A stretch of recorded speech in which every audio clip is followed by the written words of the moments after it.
اعوذ باللہ من الشیطان الرجیم، بسم اللہ الرحمن الرحیم، اللہم صلی علی سیدنا و مولانا محمد وبارک وسلم۔ محترم ناظرین اکرام، السلام علیکم ورحمۃ اللہ وبرکاتہ۔ میں ہوں آپ کا میزبان حافظ حامد رضا اور آپ دیکھ رہے ہیں پروگرام نور ہدایت۔ ناظرین، آپ جانتے ہیں نور ہدایت میں ہم آپ کی ملاقات علماء اکرام سے کرواتے ہیں، جن سے ہم کرتے ہیں سوالات اور جاننے کی کوشش کرتے ہیں دین اسلام کے حوالے سے معلومات۔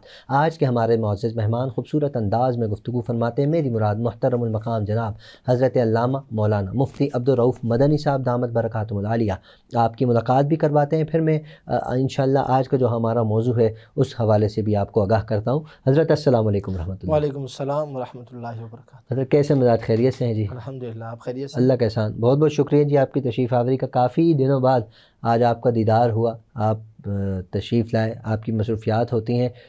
ناظرین، علامہ صاحب کے حوالے سے بتاؤں کہ علامہ صاحب جب بھی گفتگو فرماتے ہیں جی چاہتا ہے کہ علامہ صاحب کو سنتے رہیں، کیوں کہ انداز بڑا پیارا ہے۔ اللہ پاک نے علم سے نوازے، اللہ پاک ان کے لیے ہمیشہ دعا کیا کریں، اللہ ان کو ہمیشہ سلامتیاں نصیب فرمائے، جہاں رہیں حضرت خوش رہیں، آباد رہیں۔ اور ہمارے ناظرین آپ کے لیے بھی ہمیشہ دعا رہا کرتی ہے، میرے بھی اور جتنے ہمارے علماء اکرام تشریف فرما ہوتے ہیں ہمارے ناظرین کے لیے دعا رہتی ہے کہ اللہ پاک آپ سب کو بھی حاسدین سے محفوظ فرمائے۔ آج کا ہمارا موضوع ہے غزوے کے حوالے سے، غزوہ احد کسے کہا جاتا ہے اور اس غزوہ میں، اس جنگ کے اندر کیا ہوا تھا۔ ناظرین، سرکار دو عالم صلی اللہ علیہ وآلہ وسلم کے صحابہ اکرام نے کس انداز میں اسلام کا دفاع کیا تھا، اللہ رب العزت نے کس انداز میں ان کی مدد فرمائی تھی، اور اس غزوہ کے اندر بہت سے سوالات اٹھتے ہیں، بہت سے سوالات لوگ مختلف انداز میں کرتے ہیں، پھر مختلف انداز میں اس کے جوابات ہمیں ملتے ہیں، جس پر ہم کشمکش کا شکار ہو جاتے ہیں، ہمارا دماغ نیگیٹو سائڈ پہ بھی چلا جاتا ہے۔ اس لیے کہا جاتا ہے کہ حق عالم دین جو ہوتے ہیں نا، سچ بولنے والے عالم دین، اور جو قرآن اور حدیث کے مطابق حدیث سے نکلے ہوئے الفاظ نکال کر گفتگو کرتے ہیں، انہی کو سننا چاہیے۔ آج کل جذبات میں آ کر علماء اکرام جذبات میں آ کر مقرر پتہ نہیں کیا کیا کہہ جاتے ہیں، لوگوں کا دماغ خراب کرتے ہیں۔ ناظرین، ہمیں چاہیے ہم تحمل کے ساتھ قرآن کو پڑھیں، احادیث کو پڑھیں، اور سرکار دو عالم صلی اللہ علیہ وسلم کے اصحاب کو پڑھیں کہ انہوں نے کس انداز میں اس جنگ میں شرکت کی اور کیا سلسلہ تھا۔ آج ہم جانیں گے کہ اس جنگ کے اندر حضرت علی کا کیا کردار رہا ہے۔ حضرت علی جو شیر خدا کہلائے گئے، سرکار دو عالم صلی اللہ علیہ وآلہ وسلم نے انہیں ایک لقب عطا فرمایا۔ وہ لقب کیا تھا جی؟ اے مٹی والے اٹھ، قم، کھڑے ہو جاؤ، اے مٹی والے۔ وہ بھی جانیں گے کہ وہ کیا ایک سلسلہ تھا کہ جو سرکار دو عالم صلی اللہ علیہ وسلم نے حضرت علی کو یہ لقب عطا فرمایا تھا۔ اس پر گفتگو کرنے کے لیے مفتی صاحب موجود۔ مفتی صاحب، سب سے پہلے تو میں چاہوں گا ارشاد فرمائیے گا کہ جنگ احد، اس کی کیا ضرورت پڑ گئی تھی کہ یہ جنگ ہونے کا سلسلہ سٹارٹ ہو گیا تھا؟ بسم اللہ والحمدللہ والصلاة والسلام علی رسول اللہ۔ ان الذین تولوا منکم یوم التقى الجمعان انما استزلهم الشیطان ببعض ما کسبوا، صدق اللہ العظیم۔ سب سے پہلے تو حامد بھائی آپ کا بہت شکر گزار ہوں، آپ کا بھی شکریہ کہ آپ نے فقیر حقیر پر تقصیر کو ایک دفعہ پھر اتنی زبردست ٹرانسمیشن میں مدعو کیا۔ شکریہ۔ اور جہاں تک آپ کا سوال ہے اور آج کے موضوع کی بات ہے، تو یہ ایک شاندار باب ہے، ایک شاندار موضوع ہے، ایک داستان ہے، ایک حقیقت ہے، ایک تاریخ ہے، ایک روشن تاریخ ہے، جس کا ایک سنہرا باب، جس کو غزوہ احد، جنگ احد یا معرکہ احد کے نام سے یاد کیا جاتا ہے۔ یہ 3 سن ہجری کے اندر جب مسلمان ہجرت کر کے مکہ سے مدینہ سن 3 ہجری میں تشریف لائے، تو اس وقت یہ معرکہ وجود میں آیا۔ اس سے پہلے کئی چھوٹے موٹے معرکے ہوتے رہے۔ اس میں ایک بہت بڑا معرکہ جس کو یوم الفرقان کہا جاتا ہے، غزوہ بدر، وہ سن 2 ہجری میں رمضان المبارک میں واقع ہوا، اور یہ ٹھیک 1 سال 1 مہینے کے بعد شوال المکرم میں 3 ہجری میں، وہ 2 ہجری میں واقع ہوا، یہ 3 ہجری میں تقریباً 1 سال کے بعد یہ معرکہ وقوع پذیر ہوا۔ اور اس کے اسباب بھی وہی ہیں کہ جب کفار کو ہزیمت ہوئی، کفار نے بدر میں بڑا نقصان اٹھایا، مشرکین مکہ نے، تو ابو سفیان نے وہاں جا کر ان کا جو مال تجارت تھا وہ روک لیا۔ بعض روایات میں کہ اس کا چوتھا حصہ اپنے پاس روک لیا، اور باقی مال تجارت جو اموال کے مالک تھے ان کو سپرد کر دیا، اور کہا کہ یہ جو چوتھا حصہ ہے، اس مال تجارت سے جو ہے ہم جنگ کی تیاری کریں گے، اور ہم اپنے مرنے والوں کا بدلہ لیں گے، انتقام لیں گے۔ اور باقاعدہ اس کی تیاری ہوتی رہی۔ تو 1 سال کے بعد جو ہے یہ سارے افراد تیاری کر کے مسلمانوں پر جو ہے حملہ کرنے کے ارادے سے احد پر تشریف لائے۔ تو اس معرکے کا وجود جو ہے احد کی پہاڑی پر واقع ہوا۔ اچھا، مزے کی بات یہ ہے کہ یہ جو احد کا پہاڑ ہے اس کی اپنی ایک تاریخ ہے۔ ایک تو وہ مشہور حدیث مبارکہ جو صحاح کے اندر مختلف کتب میں روایات میں موجود ہے، رسول اللہ صلی اللہ علیہ وسلم نے ارشاد فرمایا ھذا جبل، یہ وہ پہاڑ ہے، یحبنا ونحبہ، یہ ہم سے محبت کرتا ہے اور ہم اس سے محبت کرتے ہیں۔ اسی لیے جب رسول اللہ صلی اللہ تعالیٰ علیہ وسلم اپنے جانثار صحابہ کرام کے ساتھ، جس میں سیدنا صدیق اکبر، سیدنا فاروق اعظم اور سیدنا عثمان غنی رضی اللہ تعالیٰ عنہم اجمعین، یہ افراد، بعض روایت میں اس کے علاوہ بھی افراد تھے، جب یہ حضرت امیر حمزہ بھی، جی امیر حمزہ رضی اللہ تعالیٰ عنہ کا تو دوسرے مقام پر تذکرہ ہے، جب یہ احد کی پہاڑ پر تشریف لے گئے تو احد پہاڑ جنبش کرنے لگا، یتحرک، وہ حرکت کرنے لگا۔ تو حضور صلی اللہ علیہ وسلم نے ارشاد فرمایا یا احد اسکت، ٹھہر جا، ٹھہر جا، اے احد تو ٹھہر جا، کیا تجھے خبر نہیں ہے کہ تجھ پر علیہ کا نبی و صدیق و شہیدانی، تجھ پر ایک نبی، ایک صدیق اور 2 شہید موجود ہیں۔ تو یہ بھی دلیل ہے کہ اب یہ سارے افراد حیات ہیں ظاہری طور پر، نہ سیدنا صدیق اکبر رضی اللہ تعالیٰ عنہ بھی موجود ہیں، سیدنا فاروق اعظم اور عثمان غنی رضی اللہ تعالیٰ عنہما بھی موجود ہیں، مگر حضور کیا فرما رہے ہیں؟ 2 شہید ہیں۔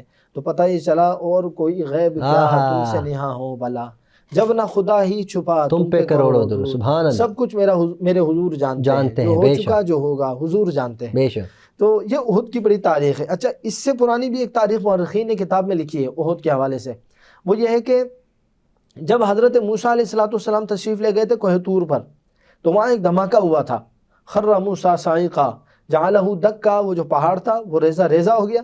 تو وہ جو پہاڑ ریزہ ریزہ ہوا تھا اس کا نام تھا زبیر، اس میں بڑا دھماکہ ہوا تھا۔ اس دھماکے کے نتیجے میں قریب کے آبادی میں 6 مزید پہاڑ نمودار ہو گئے تھے۔ یہ ایک پہاڑ جب پھٹا ہے تو اس نے، جیسے پتھر آپ توڑتے ہیں نا، تو اس میں سے چھوٹے چھوٹے پتھر ٹوٹ کر مختلف جگہ پر اپنی جگہ پکڑ لیتے ہیں، اپنی جگہ پر قائم دائم ہو جاتے ہیں۔ تو اس زبیر پہاڑ میں دھماکہ ہوا، جب اللہ رب العالمین کے تجلیوں میں سے ایک نور چمکا، تو وہ پہاڑ پر جب اس نور کا ذرہ آیا، تو نور کا نہیں، نور میں سے نکلنے والی تجلیوں کا ایک ذرہ جب اس پہاڑ پر پڑا، فلما تجلی ربہ جعلہ دکا، تو پہاڑ ریزہ ریزہ ہو گیا۔ جب ریزہ ریزہ ہوا تو اس سے چھوٹے چھوٹے پہاڑ نمودار ہوئے۔ یہ 2 پہاڑ جو ہے، احد بھی پہاڑ جو ہے احد کا مدینے میں، یہ پہاڑ بھی اسی وقت کا ہے۔ تو یہ وہ تجلی خداوند کریم کا فیض ہے احد پہاڑ۔ تو پتہ یہ چلا، پھر حضور نے حدیث میں فرمایا کہ علی ابواب من ابواب، حضور نے فرمایا باب من ابواب الجنہ، یہ جنت کے دروازوں میں سے ایک دروازہ بھی ہے جس کا نام جو ہے احد ہے، یہ جنت کا دروازہ ہے۔ تو سمجھنے کی بات یہ ہے کہ سارا محبت کا کام ہے۔ جب آپ محبت کرتے ہیں، وہاں تجلی خداوند سے فیض ملا زبیر پہاڑ کو، اس کا کچھ حصہ احد میں آیا اور احد پہاڑ وجود میں آیا۔ آج احد پہاڑ کے بارے میں حضور نبی آخر الزمان، یہ دیکھیں نا، یہ بھی اس پہاڑ کا نصیب، اس پتھر کا نصیب ہے کہ حضور نے سند عطا فرمائی ہے۔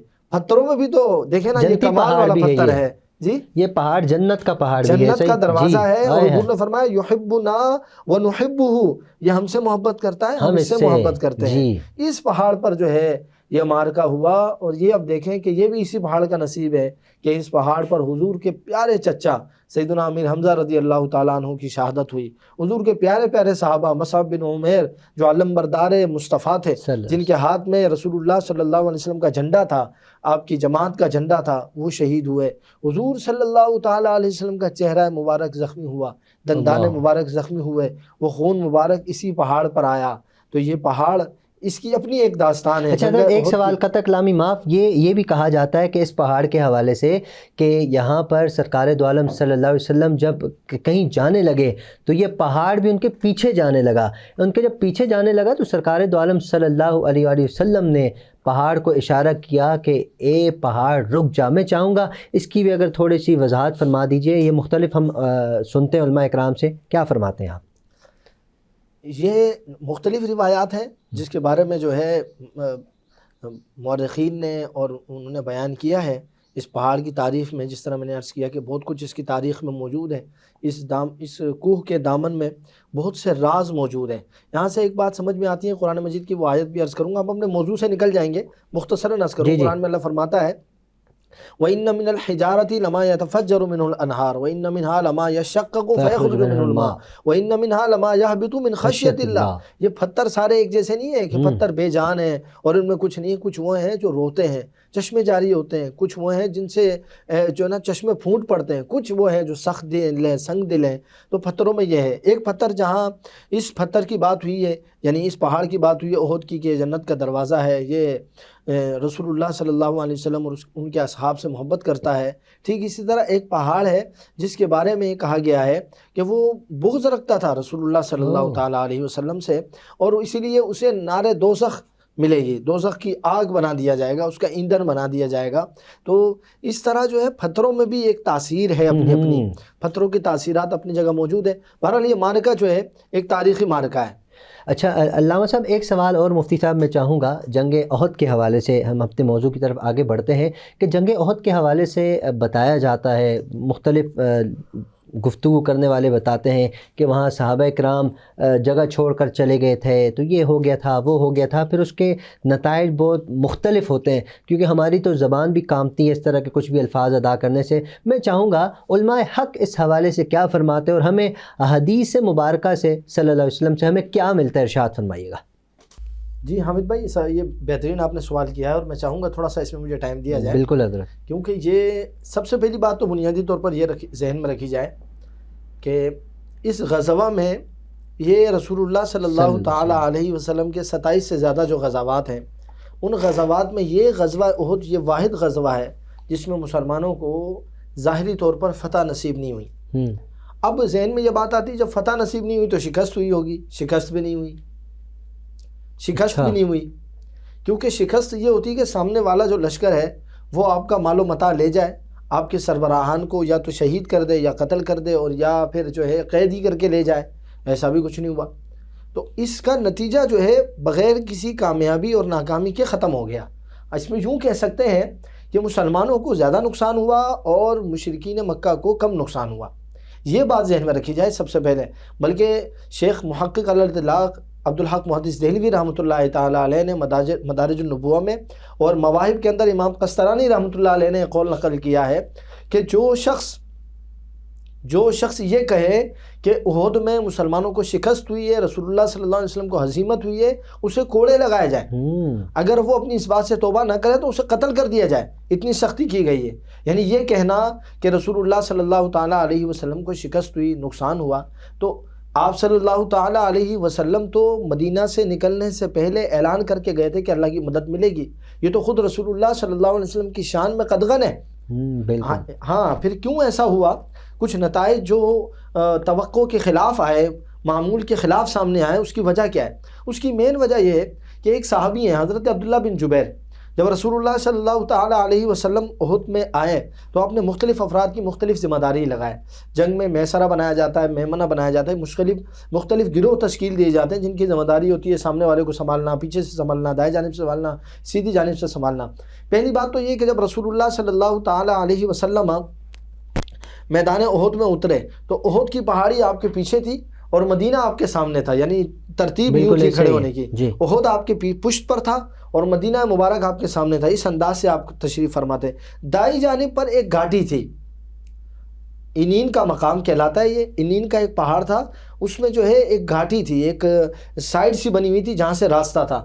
آپ صلی اللہ علیہ وسلم نے کچھ سواروں کو حضرت عبداللہ بن جبیر کی سرپرستی میں، یہ الفاظ ناظرین ذہن میں رکھنے والے ہیں، اور جو تاریخ پڑھنے والے قارئین تاریخ ہیں میں ان سے کہوں گا یہ موقع جو ہے بڑا غور سے پڑھنے والا ہے۔ آپ صلی اللہ علیہ وسلم کے ارشادات یاد رکھیے گا، تمام مورخین نے ان ارشادات کو نقل فرمایا ہے، تمام نے۔ حضرت عبداللہ بن جبیر رضی اللہ تعالیٰ عنہ کو رسول اللہ صلی اللہ علیہ وسلم نے کیا الفاظ فرمائے؟ فرمایا عبداللہ تم نے یہ مقام نہیں چھوڑنا، چاہے ہمارے جسموں کو پرندے بھی نوچ لیں، یعنی کہ ایسا حشر ہو جائے کہ ہم شہید کر دیے جائیں، نعوذ باللہ من ذالک، ہم شہید کر دیے جائیں اور پرندے آ کر ہمارے جسم سے گوشت بوٹی پوست وغیرہ نوچ رہے ہوں تو اس وقت بھی تم نے یہ جگہ نہیں چھوڑنی، چاہے جنگ کا نقشہ بدل جائے، فتح ہو جائے، جب تک میں نہ کہوں یہ جگہ نہیں چھوڑنی۔ یہ ساری بات حکم نامہ رسول اللہ صلی اللہ علیہ وسلم کا ذہن میں رکھیے گا۔ ایک تو یہ بات ہوئی۔ دوسرا غزوہ احد میں یہ معاملہ ہوا کہ منافقین بیچ راستے سے عبداللہ بن ابی جو منافقین کا سردار تھا، سید الطائفۃ المنافقین، وہ اپنے 300 افراد کو لے کر جدا ہو گیا۔ مسلمانوں کی تعداد 1000 یا 900 تھی، 300 ان میں سے نکل گئے، بعض نے کہا اس کے علاوہ 300 نکل گئے، تو وہ نکل گیا۔ اس کے علاوہ اب یہاں وہ ادھر حضور کے ساتھ بھی چل رہا تھا اور کفار کے ساتھ بھی چل رہا تھا، وہ تو سلسلہ اس کا چلتا رہا، وہ بہانہ بنا کے وہ نکل گیا۔ کیونکہ جب احد کی طرف جا رہے تھے نا حامد بھائی، کیونکہ ہمارے پاس وقت کم ہوتا ہے اس پروگرام میں، ورنہ آغاز میں بھی بڑا سلسلہ ہوا، احد میں نکلنے میں بھی رائے مختلف تھی، آراء مختلف تھی۔ خود رسول اللہ صلی اللہ علیہ وسلم کی پہلے رائے یہ تھی کہ نہ نکلا جائے، مگر بعد میں حضور صلی اللہ علیہ وسلم نے اس رائے کو پسند کیا کہ چلنا چاہیے، حضور تیاری کر تشریف لے آئے۔ بہرحال میں موضوع کی طرف آؤں گا۔ عبداللہ بن جبیر رضی اللہ تعالیٰ عنہ کو حضور نے فرمایا کہ اس جو درہ ہے، یہ جو پہاڑ کی گھاٹی ہے، اس کو آپ نے نہیں چھوڑنا، کچھ بھی ہو جائے جب تک میں حکم نہیں دوں۔ اب جب جنگ کا طبلہ بجا ہے اور جنگ کا نقارہ بجا ہے، تو سامنے سے جو ہے منافقین بلکہ مشرکین میں سے وہ شخص جو پہلے راہب تھا، وہ منافقین میں سے نمودار ہوا اور اس نے للکارا، حضرت مولا کائنات مولا علی مشکل کشا کرم اللہ تعالیٰ وجہ الکریم اس کے مقابلے میں گئے اور اس کو جو ہے واصل بجہنم کر دیا۔ اب سلسلہ چل پڑا، حضرت امیر حمزہ رضی اللہ تعالیٰ عنہ نے کئی ساروں کو واصل بجہنم کر دیا، اور اس کے بعد کئی سارے افراد جو ہے وہ میدان میں آئے۔ حضرت ابو دجانہ رضی اللہ تعالیٰ عنہ، جن کا مشہور واقعہ ہے کہ رسول اللہ صلی اللہ علیہ وسلم نے اپنی تلوار نکالی، فرمایا اس تلوار کو کون اس کا حق ادا کرے گا؟ تو صحابہ کرام نے ہمت نہیں کی۔ حضرت ابو دجانہ رضی اللہ تعالیٰ عنہ آگے بڑھے اور عرض کرنے لگے، یا رسول اللہ ما حقھا، اس تلوار کا کیا حق ہے؟ حضور نے فرمایا اس کا تلوار کا حق یہ ہے کہ یہ ظالم کے خلاف چلے، مظلوم کے خلاف نہیں چلے۔ فرمایا یا رسول اللہ میں اس کا حق ادا کروں گا۔ حضرت ابو دجانہ رضی اللہ تعالیٰ عنہ نے تلوار لی اور ایک شاہانہ انداز سے جو نا چال چلنے لگے، تو حضور نے فرمایا یہ چال اللہ کو پسند نہیں ہے، مگر جب معرکہ جنگ ہو، معرکہ اللہ کے رسول اور اللہ رب العالمین اور اس کے دشمنوں کا معرکہ ہو، تو دشمنوں کے مقابلے میں یہ چال بھی اللہ پسند فرماتا ہے۔ حضور نے مدح فرمائی۔ حضرت ابو دجانہ رضی اللہ تعالیٰ عنہ دیوانہ وار اس تلوار سے آپ نے حق ادا کیا، آپ لڑے۔ تو اب یہ سارا معاملہ ہوا، کفار بھاگ گئے، ابو سفیان کا لشکر بھاگ گیا۔